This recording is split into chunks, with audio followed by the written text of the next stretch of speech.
Hello everyone, I'm Michael Serapio. Well, we're just 13 days away from election night, and while the polls have been relatively stable for the past 3 weeks with the Liberals ahead, recent numbers over the weekend seem to suggest the race was tightening up. Main Street research standing out yesterday with a survey that showed Conservatives leading for the first time in this campaign. But that company's latest numbers came out today, and the Liberals are back on top again today. So what can be made of these fluctuating results? Okay, well, let's get into the numbers right now. Éric Grenier is the founder and the writer behind the Writ. Hello, Éric. Hello. So, your top line numbers still show a Liberal lead at 44.1% of decided voters, Conservatives at 37.9%, New Democrats at 8.2%, the Bloc at 5.3%. But, up against this are those Main Street numbers that came out yesterday. Unlike your average, they did have Conservatives in the lead at 43%, Liberals at 40%. What's happening here? Yeah, we are seeing that there is some disagreement from one poll to the next. We did see that after showing that 2-point lead for the Conservatives yesterday, Main Street research was out this morning showing a very small lead for the Liberals in the tenths of a percentage point. So I think we're at a stage of this campaign where we are going to start seeing a little more of this variation between polls, because while the consensus does seem to be more around a 6-point lead for the Liberals, we saw that in a number of polls that came out in the last day or so. We are going to see, I think, now and then some polls that are going to show that closer race. And I think it is a sign that, one, things are a little bit more volatile perhaps now as we enter this stage where there's going to be the debates that are going to have a huge impact on public opinion. But also, I do think that the margin has gotten a little tighter. Earlier on in the campaign, roughly around the second week of it, it did seem that we were starting to see more of these polls that once in a while had the Liberal lead at 9, 10, 12 points. That seems less and less prevalent now. So I think once we get to this range where the Liberals might be more around the 6-point lead, once in a while I think we are going to see some polls that are going to be more on the smaller side of that rather than on the bigger side of it. Okay, so a tightening, but when you take the average, it's still a Liberal lead of a few points. What about regionally though, Éric? What are you seeing there that might help us understand what's actually taking place at the ground level? Yeah, I think the most important region, and it's no genius thing to comment on it, is Ontario. But I think it's because what we've seen in the polls in Ontario is pretty significant. While we have seen that in some surveys receive more of that 5, 6, 7-point lead for the Liberals nationwide, in Ontario, all the polls are still showing that the Liberals have a bigger lead than they did in the last election, and in many cases even more than they had in 2015 when Justin Trudeau won his majority government.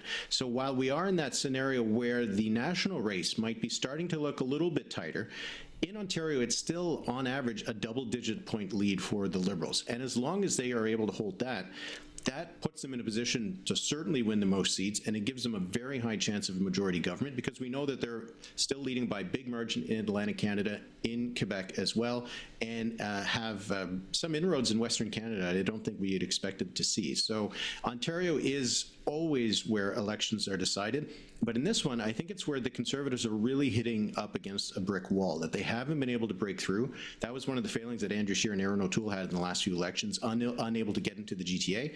And we're seeing the same kind of thing happening to Pierre Poilievre in this campaign. Okay, so if you take all of that you said, the numbers included, you crunch that into the poll tracker that you're doing for the CBC, what are you finding in terms of seat projections? Yeah, with the kind of numbers we see across the country, the Liberals are, as I said, favored to win a majority government. We project that they probably win somewhere around 198 seats. There is a bit of a range on that, of course. It could be a lot smaller than that, could be a little bit bigger. But the Liberals are clearly in that majority territory. The Conservatives, with the current numbers we see, really on track to more or less re-elect what they had last time. Maybe pick up a few NDP seats here and there, but still being around that 120, 125 seat range. The Bloc Québécois, with the numbers we've seen in Quebec, could see their caucus cut in half, especially in the Montreal area, and the NDP is still struggling. Some of the polls we saw today, there was one, the Main Street survey had them at 6%. We still see lots of polls with 7, 8, 9% support for the NDP. So I think whoever gets elected for the New Democrats in this election, it'll primarily be because of the name on the ballot and not the color of the party. Okay, so more the local candidate than the actual party itself. So, when you look at the numbers, Éric, we're now roughly 2 weeks away from Election Day. What do you see as the main challenge for Liberals at this point? What's the main challenge for Conservatives? Because this has essentially boiled down to a two-party race. Yeah, I think so. And that is probably the biggest challenge for the Conservatives, that the NDP and the Bloc do not seem at this stage able to get back some of the vote that they have lost since the last election. That vote is not going to go to the Conservatives. So for the Conservatives, the inability for Jagmeet Singh or François Blanchet to get in this campaign is really one of the biggest challenges for them, because the Conservative support, as we've mentioned throughout this election, is higher than it's been in the last few campaigns. For the Liberals, I think the challenge is to maintain where they are right now.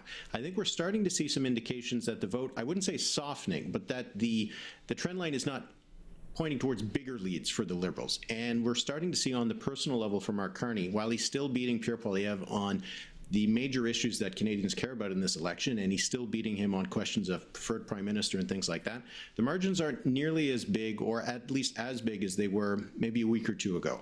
So I think that really puts the spotlight on these debates, in that for Mark Carney, his trend line is still relatively stable, but maybe softening a little bit. So if he does not meet expectations in the debates, that could prove to be a vulnerability for the Liberals. Vulnerability, but can it swing the other way? Because, you know, we talked about it before. To win, the Conservatives need to do more than just even up with the Liberals. They need to exceed the Liberals in terms of national numbers and regional numbers. Can that happen in the course of one English and one French debate?